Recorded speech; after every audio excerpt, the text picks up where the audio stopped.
Hello, good morning সবাইকে। তো সবাই কাল রাতেই খবরটা শুনেছ যে রূপনারায়ণপুর বাজারটা পুরো প্রায় অনেকগুলো দোকান পুড়ে গেছে। এখন বাজে 6:05। তো আমি এলাম, মানে চারবার আমিও ঘুমাতে পারিনি, মানে কখন আসবো আমি ঘুম থেকে উঠে রেডি হয়ে বেরিয়ে চলে এসেছি। এসে দেখছি পুরো অনেক দোকান পুড়ে গেছে, অনেকের অনেক ক্ষতি হয়েছে। খুব খারাপ লাগছে, এত এত মালপত্র ছিল, খুব খারাপ।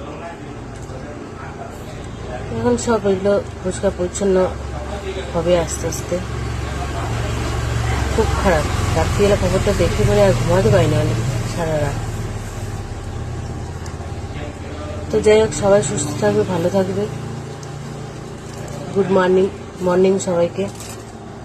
আমি দোকানে আসলাম, একটু ওই আমার লাইনটা জ্বালানো ছিল, মানে ভুলে চলে গেছিলাম কালকে, ওই জন্য তাড়াতাড়ি করে খুলে এখন বন্ধ করবো, করে যাবো, পরে আসবো। তো চলো, টাটা, বাই বাই। एक काम कर, पानी वो बाजार लगा पानी है, बाल्टी हम दे रहे।